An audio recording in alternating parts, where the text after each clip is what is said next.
Então, vamos iniciar, que o nosso palestrante, Dr. Jorge, ele tem um limite de horário, tá? Então, só vou lembrar para todo mundo registrar a frequência no nosso chat. O nosso fórum sindical hoje vai ser coordenado pelo Felipe. Boa tarde a todas e todos. É com prazer que a gente dá início a essa nossa nova jornada. O Fórum Sindical é uma conquista dos supervisores, né, nesses anos todos, e a gente vem acumulando nos debates, nas questões mais gerais. Para essa tarde de hoje, a gente vai ouvir, né, o Dr. Jorge Souto Maior. O Dr. Jorge Souto Maior é jurista e professor livre-docente na área do direito do trabalho na USP desde 2001.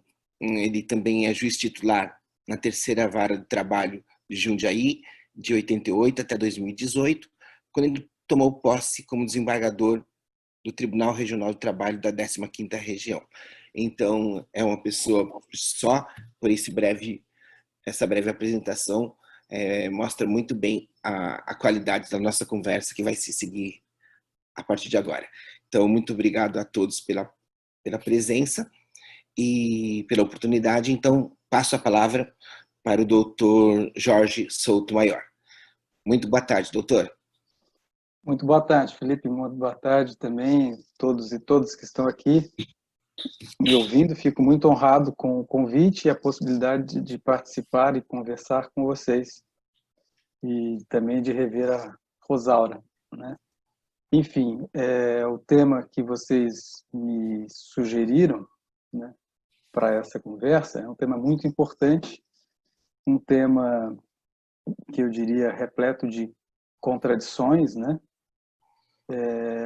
Porque ele envolve, né, um aspecto, digamos, de necessidade, mas ao mesmo tempo um aspecto que diz respeito às suas de necessidade momentânea, mas que impõe riscos do ponto de vista de uma permanência, né? Ou seja, o teletrabalho, se nós formos falar dele de um ponto de vista abstrato, assim, ou melhor dizendo, sem uma contextualização específica, né? Como já falávamos a respeito dele antes desse momento histórico que nós vivemos, o teletrabalho é repleto de complicadores, né? Isso não estou me referindo àqueles que foram verificados no momento da pandemia. O trabalho era visto, do ponto de vista mais empresarial, né, digamos assim, como uma forma de redução de custos, uma forma de transferência, digamos assim, de riscos e também de parte dos custos de produção para os trabalhadores, e que teriam, né, que suportar nas suas próprias residências com parte desses custos da produção, como energia, como tudo aquilo que diz respeito ao processo produtivo, né, quando permitido que fosse feito à distância, né, mas e também ao mesmo tempo uma forma de eliminar riscos do ponto de vista ambientais, né, do ponto de vista do tratamento com a saúde do trabalhador e mais propriamente, de forma mais direta, né, e mais importante do ponto de vista empresarial, a eliminação da limitação da jornada de trabalho, né, ou seja, a possibilidade da exploração do trabalho sem um limite específico a partir de uma suposição, né, de que o trabalhador atuando em casa, né, estaria livre para fazer o seu próprio horário e que, portanto, fora de um controle específico do empregador com relação à jornada específica, não se haveria a falar de limitação da jornada e, consequentemente, não se falar também de recebimento de horas extras, enfim. Isso, inclusive, constou expressamente da reforma trabalhista, da lei, agora, Lei 13.467, que previu exatamente isso, né? A possibilidade dessa transferência de custo, né? Considerada juridicamente válida, né?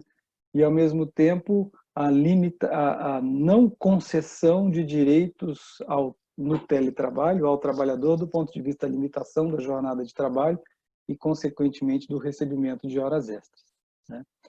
Pois bem, isso já era um problema, portanto, o teletrabalho já trazia consigo esses problemas, né, aliados a outros, né, que é a invasão do trabalho no mundo privado, né, na invasão do trabalho no ambiente familiar, enfim.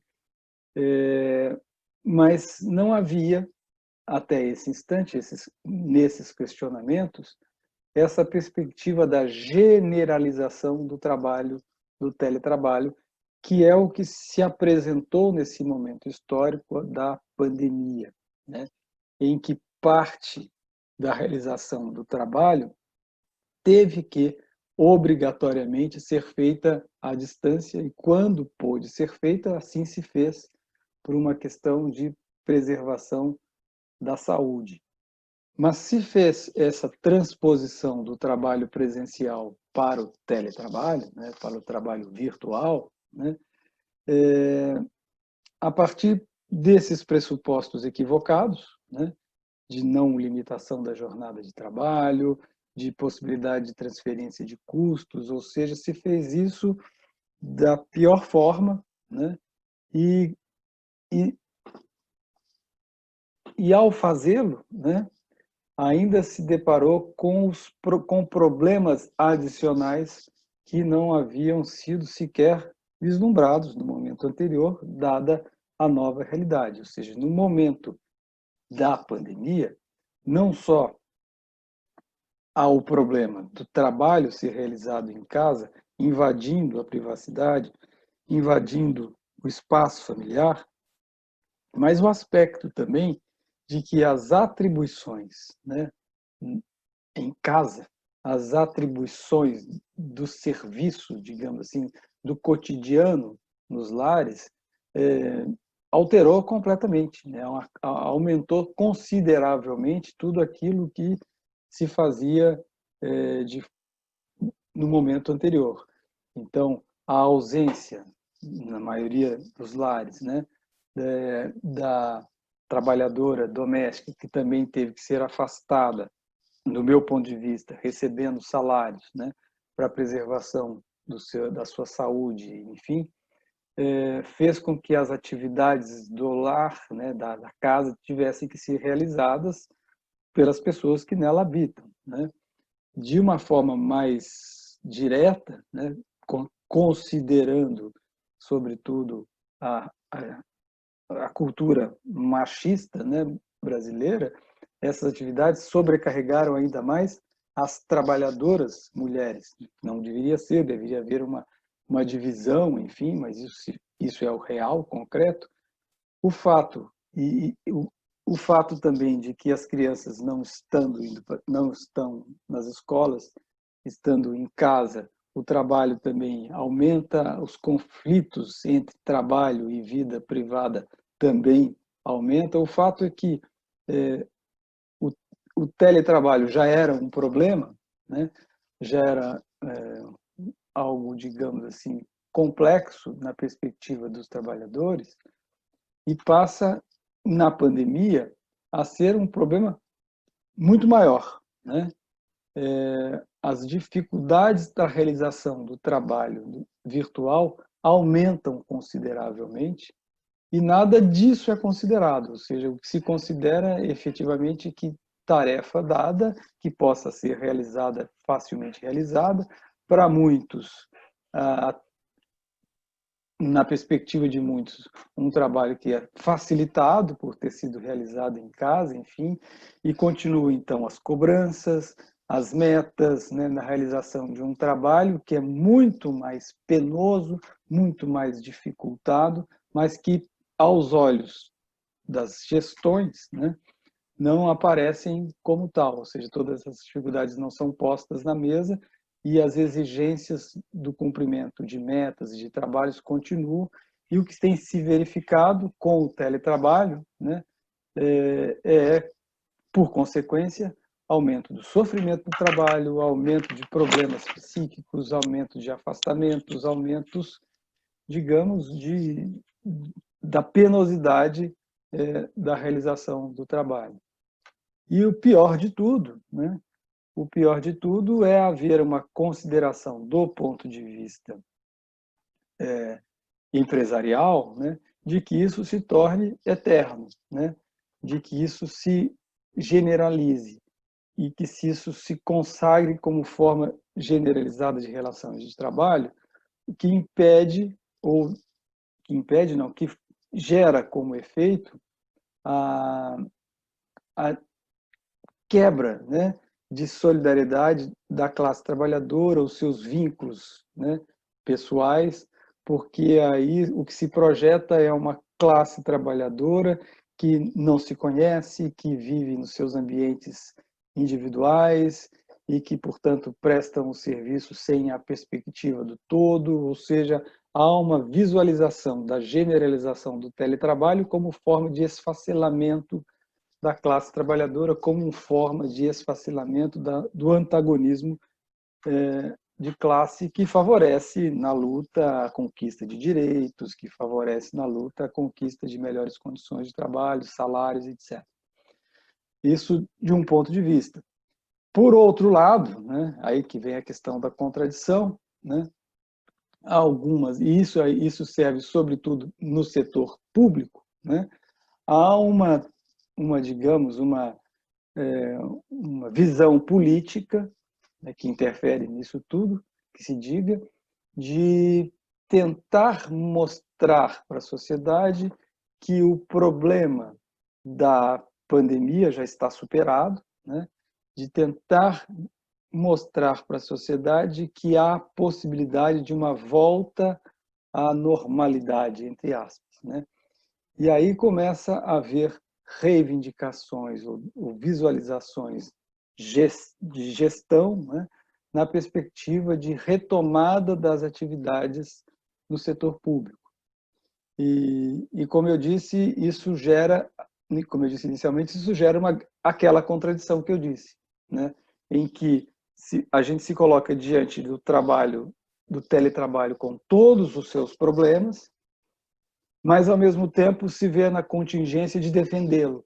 Ou seja, é preciso permanecer no trabalho, no teletrabalho, na situação concreta, porque não fazer isto representa expor trabalhadores e uma parte considerável da população a riscos consideráveis do ponto de vista sanitário, né? Porque é uma volta que a mim me parece, né, uma volta, digamos, apressada, uma volta, digamos, antecipada, né, porque não se tem ainda vacina, não se tem ainda os registros do ponto de vista de como está, como proceder, como o vírus está, né, se difundindo. E então essa volta desse convívio pessoal, coletivo, nos ambientes de trabalho, em geral, não sempre, mas em geral, ambientes de trabalho sem as devidas proteções sanitárias, sem as condições mínimas de preservação, de distância, de uso de equipamentos de proteção individual, ou seja, além do aspecto também de que para chegar ao trabalho tem que se valer de transporte público na maior parte das vezes, se não para todos, para muitos trabalhadores e trabalhadoras. Então, esta antecipação do trabalho presencial, né, ela fornece grandes possibilidades de um aumento de risco, de um aumento de contágio, e que, portanto, ainda que a gente tenha, e eu pessoalmente tenho, toda essa contrariedade, toda essa objeção ao teletrabalho, Me vejo, portanto, numa situação de defender a sua persistência no momento concreto, no momento presente, né? Não para todo sempre, né? Mas enquanto houver esta situação ainda em aberto, né? Do ponto de vista da pandemia e do contágio da Covid-19. É assim que tenho visualizado, assim que ajo, inclusive com os servidores e as servidoras que trabalham comigo, todos em teletrabalho, necessariamente, né? Sem nenhum tipo de visualização de retorno à atividade presencial, enquanto não houver aí uma definição melhor, mais clara da situação em que estamos, da situação mais clara das possibilidades de vacina, enfim, é um trabalho que, podendo ser realizado de forma virtual, na minha visão, mesmo com toda a contrariedade que tenho ao teletrabalho, sobretudo na forma como ele é utilizado, que seja ainda defendido, né? Que não se conceba, a mim me parece, essa possibilidade desse retorno antecipado, sobretudo porque ele tem uma pretensão, digamos, né, política, que é uma pretensão política e também barra econômica, né, de tentar retomar uma, entre aspas, como eu digo, normalidade que, de fato, não está, não tem nada de normal na situação concreta em que estamos neste momento. Esse me parece o ponto-chave, né? Agora, a defesa do teletrabalho, mesmo neste momento, não pode também ser feita sem os questionamentos necessários no que se refere à forma da sua execução, né? Ou seja, o teletrabalho precisa ser exercido do ponto de vista do respeito à limitação da jornada de trabalho, do ponto de vista da preservação das condições de trabalho, do ponto de vista da redução da carga de exigência do trabalho, sobretudo por conta da sobrecarga de trabalho familiar imposta aos trabalhadores e, sobretudo, às trabalhadoras no momento presente, que, portanto, este debate quanto à forma da realização do trabalho, do teletrabalho, não pode estar fora, né, sobretudo, da atuação sindical, né, porque vocês perguntam também a respeito digamos, dos desafios, né, ao mundo sindical. Acho que o desafio ao mundo sindical é defender um teletrabalho com uma regulação que preserve essas condições, né, diz respeito à eliminação do custo adicional do trabalho para os trabalhadores, a limitação da jornada de trabalho e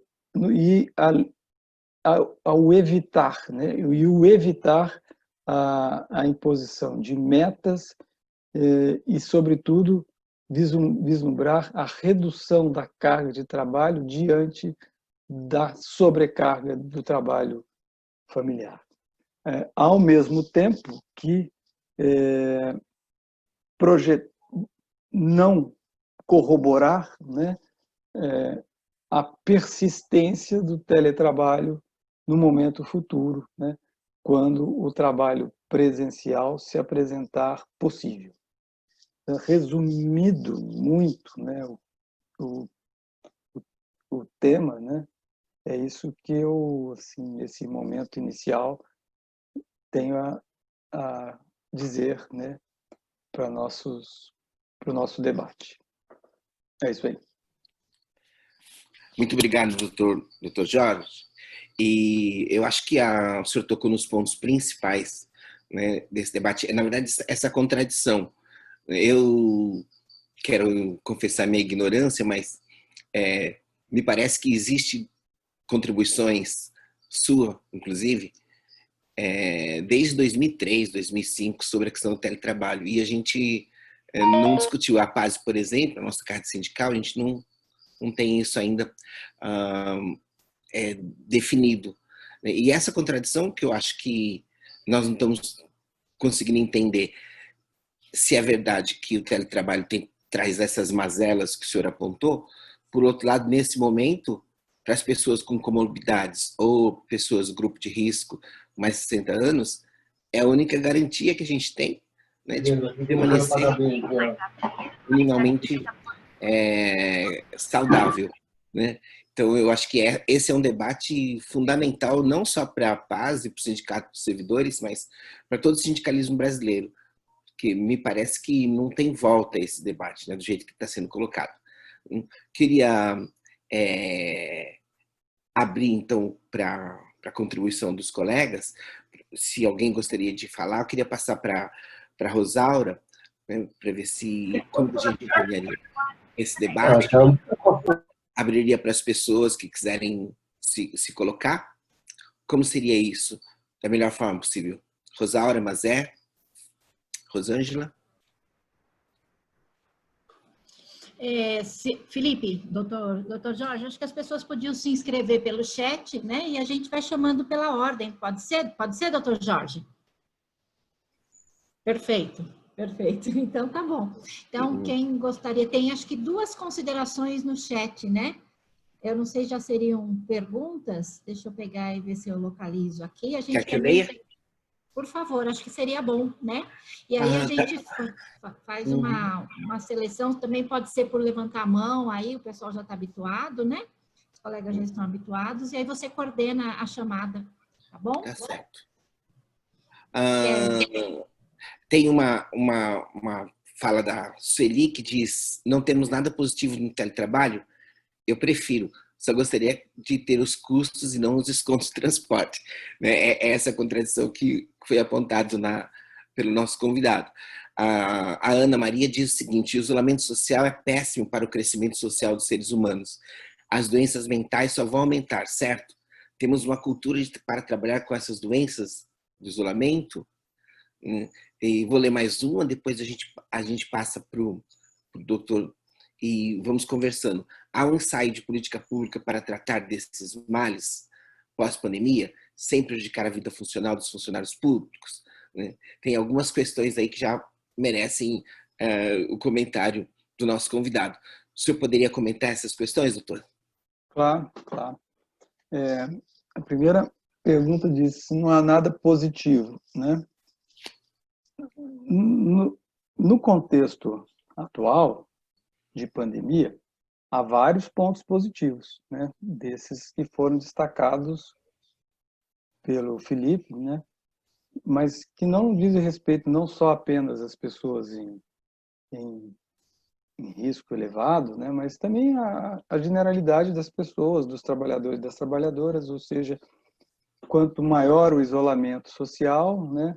Maiores as formas de controle, né? De contágio. Então, o teletrabalho, nesse momento, é mais que um benefício, é uma necessidade, me parece, como eu disse inicialmente, né? E, portanto, extremamente defensável e, portanto, tem os seus aspectos completamente positivos desse ponto de vista. Mas, abstraindo esse ponto, né, a gente pensar no momento posterior, né, a gente tem que ter reflexões que superem as nossas perspectivas individuais, né? Porque quando a gente diz para mim é bom, né, e para mim pessoalmente pode não ser um problema, para outra pessoa pode ser vantajoso porque ela não precisa pegar o transporte, enfim, individualmente o teletrabalho pode ser para quem mora sozinho, uma condição de trabalho melhorada e que, portanto, essa coisa toda contra o teletrabalho é um tanto quanto sem sentido, né? Mas essas análises, infelizmente, não podem ser feitas do ponto de vista individual, né, subjetivo. A gente tem que pensar na coletividade da classe trabalhadora, né, como um todo, e dos efeitos políticos e econômicos da generalização do teletrabalho, né? O efeito dessa generalização é uma classe trabalhadora esfacelada, né? Uma classe trabalhadora individualista que convive com as outras por meio, né, de uma tela, né, que não tem calor humano, que não se desenvolve solidariedade, ou seja, é uma relação completamente diferente, né, e que não é, a mim me parece, necessariamente ou de modo algum positiva, né? Ainda mais se considerarmos, né, o quanto esta generalização dessa modalidade de trabalho interfere no psíquico, né, como aquilo que foi abordado na segunda pergunta, ou terceira, não sei, né, na segunda do questionamento. A não separação entre mundo do trabalho e não trabalho, né, do mundo, digamos, privado, de questões pessoais fora, essa não separação ela é complexa do ponto de vista psicológico. Tem vários estudiosos que falam sobre isso, né? E esse esgotamento, né, essa falta de fuga do trabalho, porque perceba, nós estamos falando de trabalho e muita gente pode falar, mas trabalho é uma coisa boa. Trabalho dignifica, trabalho não faz mal, mas quando a gente pensa trabalho como uma atividade que nos engrandece, porque o resultado do trabalho nos pertence, isso é uma coisa, mas quando a gente está falando de trabalho aqui, nessa relação generalizada no mundo em que vivemos, nós estamos falando de força de trabalho. Nós estamos falando de venda de força de trabalho. Nós estamos falando de uma atividade que é economicamente explorada e que serve a alguém, não a gente mesmo. Então já há um estranhamento nesse tipo de atividade, já há uma perda de subjetividade nesse trabalho, e quando esse tipo de trabalho invade a nossa vida privada, né, ou nos impede de ter uma vida própria, né, essa reificação, essa forma objetivada de ser, né, do ser trabalhador, faz com que ele se transforme profundamente, né, do ponto de vista de um ser totalmente reificado, que não tem momentos de fuga, né? Então isso precisa ser visto, isso precisa ser pensado pela classe trabalhadora, pelo movimento sindical, né? Porque é um novo mundo, né, gente? É um outro mundo. Esse mundo não me parece esse mundo futuro aí, né? Que nós não estamos falando só de mudança do meu modo de trabalhar. Quando nós estamos falando da generalização do teletrabalho, nós estamos projetando uma nova sociedade, um mundo completamente diferente, né? Um mundo em que as pessoas sequer vão habitar nos mesmos lugares, um mundo de êxodos, um mundo de pessoas que vão morar em outro lugar, que vão se deslocar, porque o trabalho pode ser realizado de qualquer canto, né? Então, percebam, há um mundo completamente diferente que se abre e que não me parece, né, carregado de nenhuma virtude, né? Porque nada se pode dizer, mas está contra as novidades, contra o mundo? Não estou com novidade contra as mudanças, pelo contrário, eu pessoalmente quero muitas mudanças no mundo que nós vivemos. Mas esse tipo de mudança que simplesmente aumenta as possibilidades de exploração da classe trabalhadora, sem que a classe trabalhadora se identifique como tal, é um mundo que realmente não traz nenhuma virtude, né?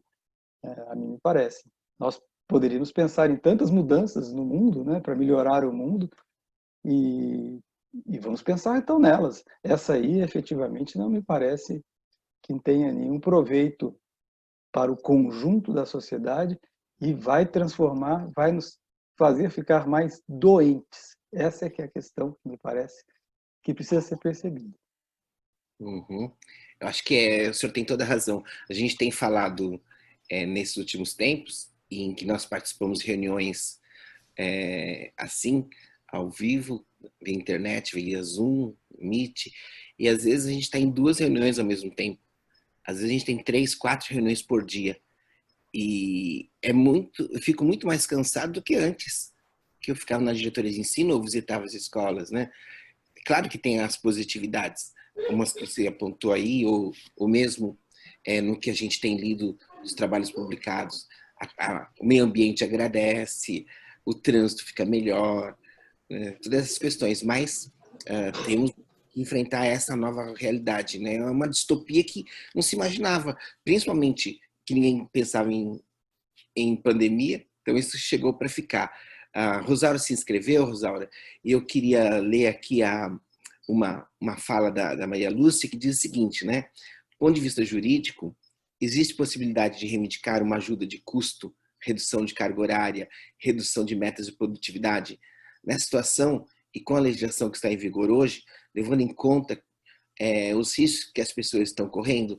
Então, não sei se você ia falar disso, mas se você for, já aproveita, né, a deixa aí da Maria Lúcia, tá bom, querida? E, sim, ia colocar um pouco essa questão da Maria Lúcia e aproveitar para estar colocando outras questões. Uma você já tocou, né, Felipe? A gente vem sentindo com esse teletrabalho que caiu no nosso colo nesse momento da pandemia, uma intensificação do trabalho, né? Enquanto a gente estava aqui na sala aguardando começar, né, a Leda estava até comentando, né, a Cidinha, que não aguenta mais os WhatsApp, os recados, né? Então, a gente está vivendo uma intensificação do trabalho, né? A história das lives na hora do almoço, depois das 5h30, que você tem que acompanhar que seria supostamente voluntária, mas que de voluntário não tem nada, né? Essa relação. E o decreto do teletrabalho no setor público do governo do Estado de São Paulo, ele traz algumas questões que, de fato, jogam para o trabalhador responsabilidade que não seria do trabalhador, que seria do empregador, porque o decreto ele vai falar do quê? Que é por adesão, e por adesão você vai ter que, a hora que você aderir, quer dizer, a regulação possível, a regulação hoje existente, ela é de precarização, porque você não tem direito a transporte, alguns direitos que você já tinha, e ao assumir, ao optar, né, ao assinar lá o documento que você quer aderir, parte da sua jornada em teletrabalho, você afirma que você tem condições laborais saudáveis na sua casa, que você tem condições de arcar com os insumos para fazer o teletrabalho, né? Então, essa é a regulação que a gente tem hoje no serviço público. A gente tem, o Diese publica uma pesquisa, né, agora em junho, colocando que a gente tem no estado de São Paulo, hoje, 15% do total de ocupados em home office, né? Desses 54% são mulheres e 46% são homens, né? 21% negros e 79% não negros, 74% ensino superior, 70% com casa própria e 37% que recebe mais de 3 salários mínimos, né? Para a gente ter uma ideia também de quem é essa população. E aí eu queria também entender um pouquinho, doutor Jorge, porque a gente sabe que no TJ já existia teletrabalho. No Tribunal do Trabalho, já existia alguma experiência nesse sentido? Como é que estava acontecendo? Enfim, né? Eu trouxe aí algumas considerações daquilo que a gente leu, porque se tem uma discussão de você viver no bairro, fazer tudo no bairro, e hoje, dependendo, uma das precariedades é a mobilidade, né? O tempo, a senhorinha que trabalha conosco na limpeza, lá no sindicato, ela leva 3 horas e mora em São Paulo para uma sede em São Paulo, né? Só no transporte coletivo, né? Enfim, acho que a gente tem muito mais questões do que certezas a respeito disso, né? Agora, estive em reunião com a Secretaria de Educação e eles querem o teletrabalho, eles estão achando isso, né? Quer dizer, a proposta dele, o que a gente pensa disso, já que aí a Secretaria de Educação, enquanto empregador, né? Também colocando que acha que isso é excelente, porque, afinal de contas, reduz o discurso deles, reduz custo e aumenta a nossa eficiência, né? Eu queria que o senhor puder comentar um pouquinho de tudo isso. Sim, comento. Rosa, olha, pegando pelo seu exemplo, tá? Que você disse que a pessoa que trabalha leva 3 horas para chegar no trabalho, como é que você usou mesmo? Você falou? A trabalhadora da limpeza, que leva 3 horas para chegar no trabalho e tal. Que portanto, essa questão do transporte é muito dificultada, né? Mas perceba bem, o teletrabalho não serve a essa pessoa, né? Não a atinge. Então, a gente usa o exemplo, e muitas vezes a gente dá das dificuldades do transporte, enfim, e vamos solucionar este problema com o teletrabalho, mas a gente usa exemplos de pessoas que não serão atingidas, que o trabalho dela não será realizado por teletrabalho. E ela será atingida pelo trabalho da pior forma, porque ela vai perder o emprego, né? Porque se todo mundo no escritório, né, trabalhar em teletrabalho, a presença dela não será mais necessária. E a presença dela não sendo mais necessária, o trabalho dela também não poderá ser realizado em teletrabalho. Então, o teletrabalho vai servir para desempregar essas pessoas, né? Então, e vai servir muito poucos para aqueles que têm a possibilidade, e sobretudo quem tem ensino superior e tal, a realização desse trabalho em teletrabalho. Aqueles que não terão condição sofrerão os efeitos do teletrabalho da pior forma, que vão perder o emprego, né? E não vão perder o emprego só esses, né?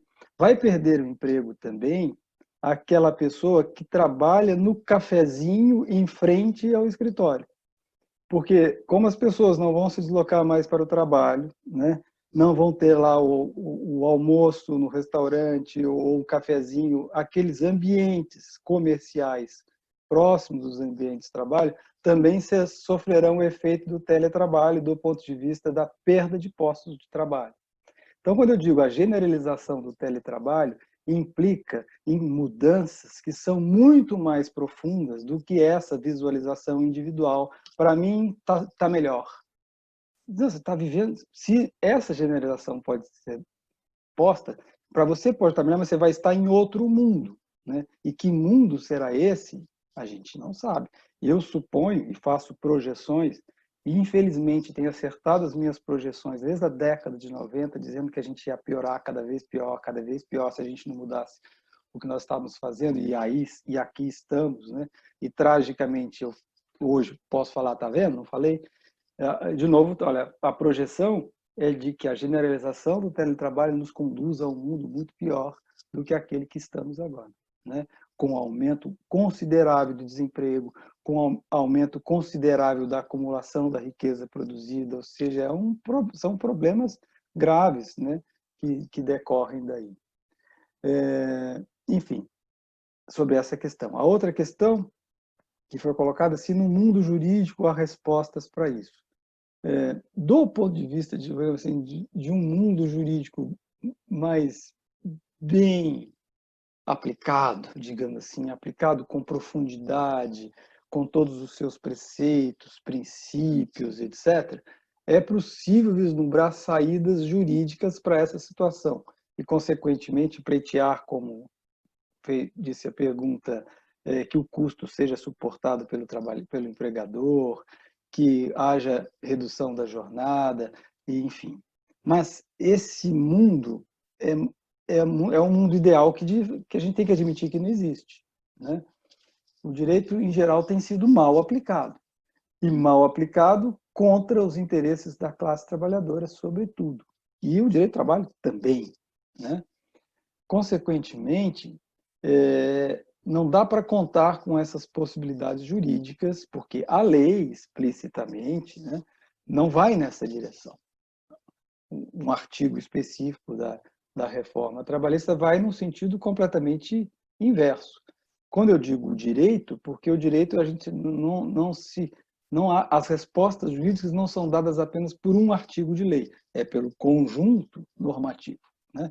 Então tem dispositivos internacionais, tratados, princípios, enfim, tem convenções, existe um cipoal de normas que podem ser aplicadas ao caso e que dariam respostas positivas a essa demanda. Mas como um artigo de lei vai no sentido contrário e a visão jurídica brasileira, infelizmente, está muito reduzida, né? Estão aplicando mal o direito, a visualização concreta que eu tenho para essa resposta para essa pergunta é de que a resposta jurídica será também a pior possível, né? Então, é preciso construir esse direito. E é preciso construir esse direito, e aí é um dos grandes desafios e um dos grandes papéis, digamos assim, do meio sindical, né? De criar esses direitos em normas, em convenções, em acordos, enfim, lutar concretamente pela conquista desses direitos a partir da necessidade visualizada diante do trabalho, do teletrabalho, porque o mundo jurídico não está posto nessa perspectiva da correção desses problemas todos que nós estamos destacando aqui. É isso. E só lembrar que nós estamos chegando já lá no meu tempinho. O professor, tem duas questões, nós estamos chegando aí no limite que o senhor deu para nós, né, no seu horário, mas eu queria que o senhor comentasse um pouco a questão, o senhor citou en passant, a questão de como que isso é visto no mundo inteiro, né? Eu li alguma coisa referente a isso, que está mais avançado, me parece, na França e na Alemanha, né? E eu acho que, olhando, eu milito já no movimento sindical bem há uns 20 anos, e, por exemplo, nunca foi pauta da CUT, nem da CNTE, por exemplo, que agrupa aí os sindicatos dos profissionais de educação, essa questão, e eu acho que já passou do tempo a gente colocar, inclusive porque se a gente atuasse de uma forma mais coesa e com esse debate feito, por exemplo, talvez impedisse. O que o senhor citou na legislação é o parágrafo 5º da legislação, né, dessa nova reforma trabalhista, que diz assim: o tempo do uso de aplicativos e programas de comunicação fora da jornada de trabalho normal de empregado não constitui tempo à disposição regime de prontidão ou sobreaviso, exceto se houver uma previsão no contrato. Então, nós não temos direito, do ponto de vista da legislação, a reivindicar nada. Então, eu acho que nós temos que apontar, né, mas num futuro bem próximo, que as centrais sindicais entrem nesse debate, não é, Rosaura? Para que esse debate seja feito, porque ele fragmenta, né, ele acaba com todos os princípios que unificam a classe trabalhadora no geral, né?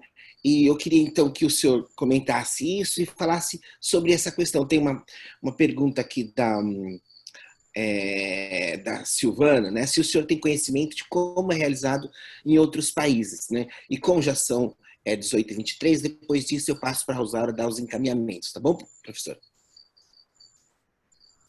Esse ponto que você já falou até 2 vezes, né, é muito importante, né? Destacar que historicamente houve um descuido, né, com relação a essa temática, né, digamos assim, né, que o movimento sindical não esteve atento à necessidade de debater isso. Eu tenho um texto de 2003, acho que me parece, que chama-se Em Defesa da Desconexão do Trabalho, né? Falando lá, olha, essas formas tecnológicas, né, de comunicação, elas servem para estender as formas de exploração do trabalho para além do ambiente de trabalho, né? E se isso não for percebido, né, o trabalhador vai ficar 24 horas conectado ao trabalho, né? Então, é preciso estabelecer formas jurídicas de limitação da jornada de trabalho, mesmo diante desses meios tecnológicos.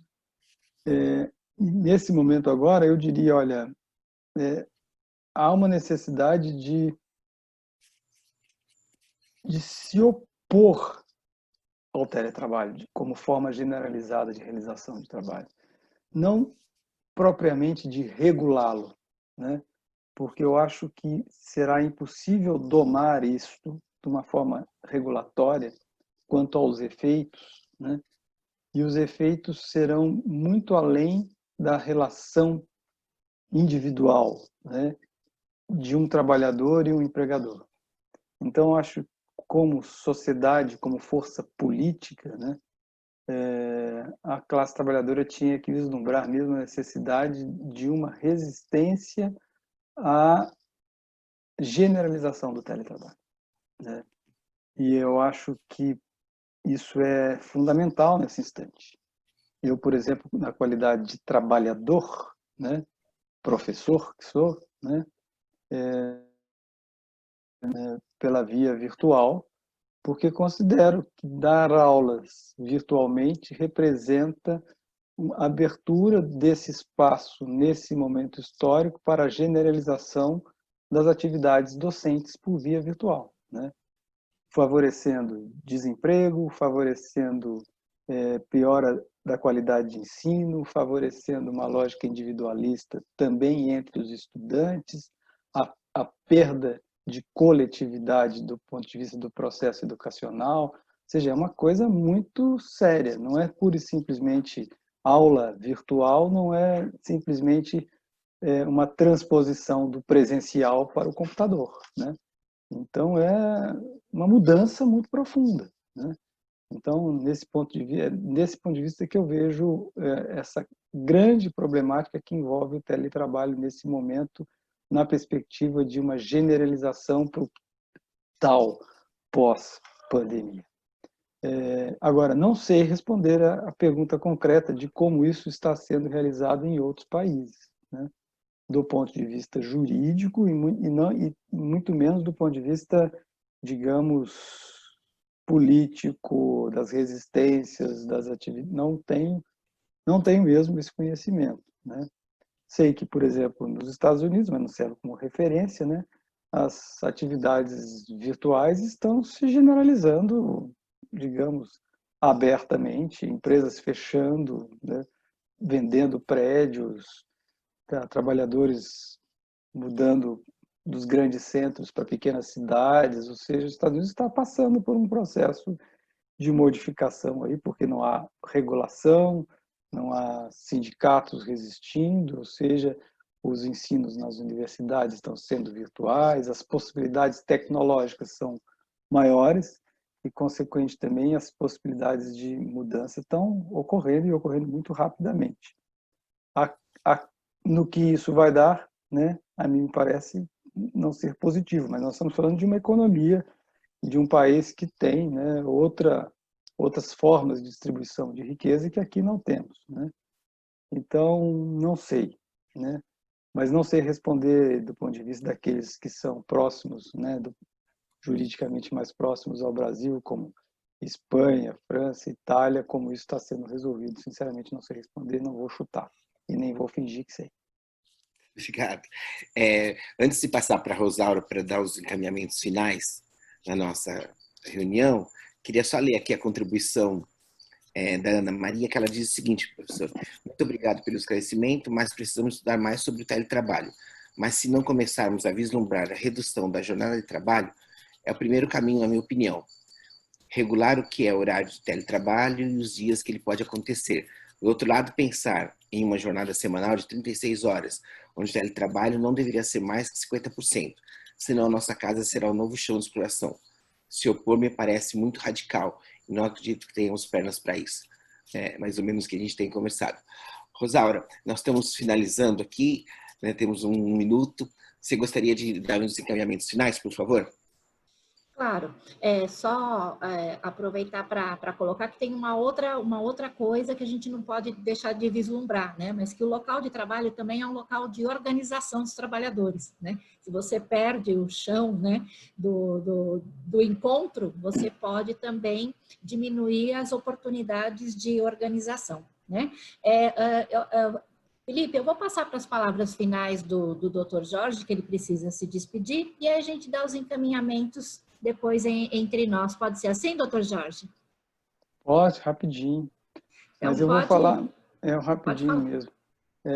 Primeiro, agradecer imensamente a oportunidade, né? E dizer que estou sempre à disposição e fico muito feliz de terem lembrado o meu nome para poder estar aqui, conversar com vocês. É uma grande honra para mim. E eu quero só comentar essa última questão, né, trazida, da Ana Maria, com todo respeito, né? Nenhuma divergência, enfim, mas só para a gente pensar juntos. Eu estou há mais de 30 anos nessa lida com relação ao mundo, às coisas do mundo do trabalho, as formas de regulação do mundo do trabalho. E como eu disse, né, já convivi com várias questões que dizem respeito à terceirização, cooperativa de trabalho, banco de horas, com todas as inovações que foram sendo trazidas para o mundo do trabalho na perspectiva da redução de custos, na perspectiva de flexibilização, entre aspas, das normas e facilitação das formas econômicas de exploração do trabalho, né? E a cada, né, não foram poucas, eu podia relacionar aqui, sei lá, 300, a cada inovação regulatória, nesse ponto de vista de redução de direitos, eu me posicionei sempre, e tem tudo isso registrado, escrito, enfim, ainda bem, né? No sentido de explicitar da necessidade de ser contra aquele dispositivo e não de admiti-lo de uma forma menos gravosa. E eu dizia, olha, essa forma menos gravosa ainda é a forma, né? E ainda representa uma perda de direitos que é um passo para uma perda de direitos subsequente, né? É um caminho que se abre, e esse caminho que se abre, ainda que seja resistido em determinado momento, minimizado, ele é minimizado, mas já é uma perda, e ao mesmo tempo representa um degrau da escada para uma redução ainda maior. Foi assim com a questão da terceirização, em que eu dizia, o ponto da classe trabalhadora é ser contra a terceirização, e não defender a terceirização da atividade meio, né? E aí, porque a terceirização da atividade meio é um degrau para se chegar à atividade fim, né? A terceirização da atividade fim. Então, isso foi assim crescente, em cada momento isso se fez. Então, e o argumento sempre que utilizavam contra mim era esse: isso é muito radical, né? Nós não vamos conseguir. Então, nós temos que admitir um pouco da derrota para que essa derrota seja o menos possível. E foi nessa linha de derrotas pequenas, né, de mal menor, que a classe trabalhadora brasileira chegou, onde nós chegamos aonde chegamos, já estamos muito próximos do fundo do poço. Então, portanto, se a gente não começar a ser um pouquinho radical nesse instante, não haverá mais futuro para a classe trabalhadora, não. E, consequentemente, para a sociedade como um todo. Eu acho que a radicalidade já passou da hora de chegar, né? Então, eu acho mesmo, e vou ficar firme nisso, né? Não vejo como o teletrabalho possa ser bom, mesmo regulado. O teletrabalho generalizado é um grande mal para a classe trabalhadora, para o conjunto da sociedade brasileira, e é preciso resistir a isso, lutar contra isso. Agora, se querem um teletrabalho regulado, tudo bem, né? Terá gente que vai defender isso, que vai propor e tal, mas não serei eu. Eu não ficarei para a história como alguém que defendeu o teletrabalho regulado. Ainda que, se uma questão concreta for posta em questão, serei, né, construtor de teses jurídicas de defesa de um teletrabalho menos indigno, né? Mas que será indigno ainda assim, me parece que sim. Assim me despeço. e agradeço muitíssimo. E nós agradecemos a toda a sua contribuição, doutor Jorge, né? E por ter ficado conosco aí, nos trazer a reflexão que agora a gente vai precisar discutir entre a gente o que a gente vai defender enquanto sindicato. Tá ótimo. Até logo. Obrigado. Boa noite. Boa noite. Tchau, tchau. Colegas, eu acho que ele trouxe para a gente uma posição que a gente precisava ouvir, né? Que nada do que se faz, aquela história da pedra na água, né? Tudo que acontece, ele, na verdade, reflete no todo, né? A história lá do bater de asas da borboleta. Então, a gente precisa, enquanto sindicato, a gente não tem as teses fechadas. A gente convidou o doutor Jorge, até pela radicalidade dele, porque daí ele nos traz todas essas, eu considero ele um visionário, porque ele pensa o mundo, ele não pensa só as questões cotidianas do trabalho, mas ele pensa o futuro e ele consegue vislumbrar isso em termos de sociedade, né? E acredito que a gente precisa refletir bem, né? Sobre como será a nossa tese a respeito de um teletrabalho. Agora, durante a pandemia, que é uma questão de excepcionalidade, mas a gente defende uma generalização do teletrabalho de parte ou de todas as nossas funções realizadas em teletrabalho, em que condições? Acho que essas questões, se vocês quiserem falar, estamos entre nós também, acho que está aberto para a gente bater um papinho ainda, né?